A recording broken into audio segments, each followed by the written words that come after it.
The air was thick It's so and dark. damp as Zara stepped into the forest at dusk. The locals had warned her countless times, "Don't go in after dark, the trees have ears." She had laughed it off, assuming it was nothing more than superstition.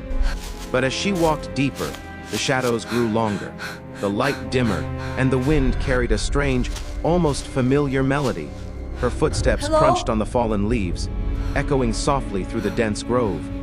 The canopy above blocked out most of the sky, leaving the forest in a half-light that seemed unnatural, as if the world itself had paused.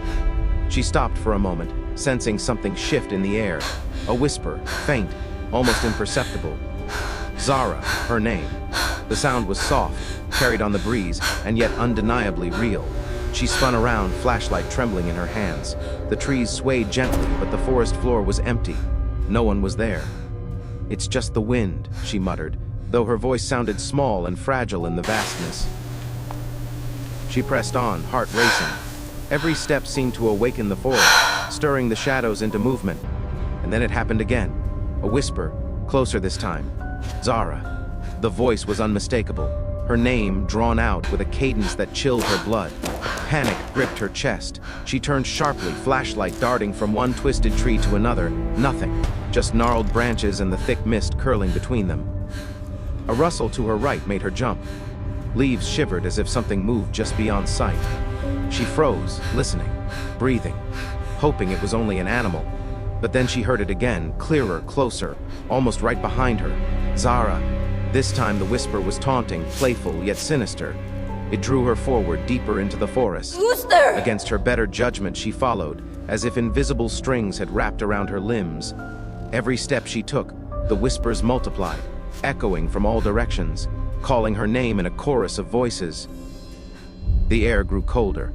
Mist curled around her ankles, thickening with every step. Shadows stretched unnaturally, flickering and twitching as if the trees themselves were alive, watching her. She tried to retrace her steps, but the forest seemed different now. Paths she remembered vanished, replaced by twisted corridors of trees that loomed over her like silent sentinels. "Zara, come to us." The voice was no longer gentle. It was a command, seductive and hypnotic. She stumbled forward, heart hammering, breath ragged. Panic clawed at her mind. The whispering was everywhere now, weaving through the leaves, echoing in the hollows of the trees, surrounding her completely. She tried to scream, but the sound died in her throat. The forest was alive, and it hungered for her fear. Shapes flickered at the edge of her vision, tall, thin figures moving between the trees, their forms blurred, like smoke in the wind. They whispered her name endlessly, circling her, drawing her deeper. Branches reached out, snagging at her clothes and hair. The ground seemed to shift beneath her feet. Each step forward felt like wading through a dream, heavy and unreal.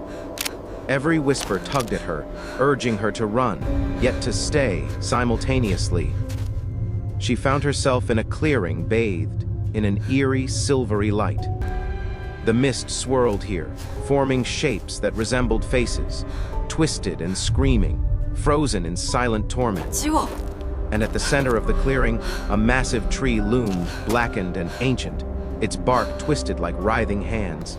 The whispers were deafening now, emanating from the tree itself. "Zara, stay." Frozen, she watched as the mist around the tree condensed into figures, faces, hands, bodies, all reaching toward her.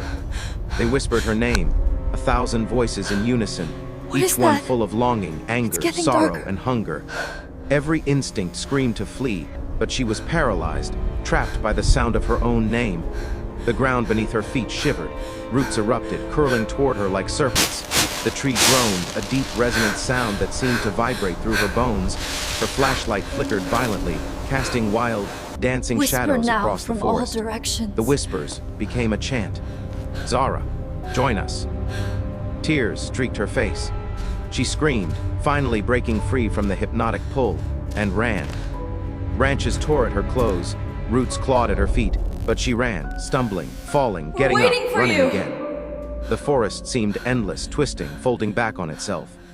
The whispers pursued her relentlessly, her name What a is drumbeat that? of terror in her ears. It's getting darker. She reached a narrow path, and for a moment, hope. The moonlight spilled through Forest the path trees, behind her is illuminating a way gone. out. She sprinted, lungs burning, blood pounding. Behind her, the whispers grew frantic, desperate, almost pleading. But she didn't look back. She didn't dare. Finally, the edge of the forest appeared.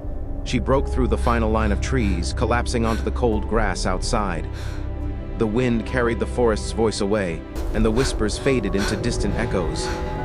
She gasped, shaking, covered in dirt and scratches.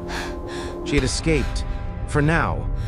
But even as she ran to her car, heart still racing, the softest whisper brushed against her ear. Zara. She froze. Come closer. It had found her. Don't be afraid. The forest had not forgotten. We are Even in the safety of her home, the whisper followed her. Every night it came, carried on the wind, calling her name. She never went back. She never told anyone.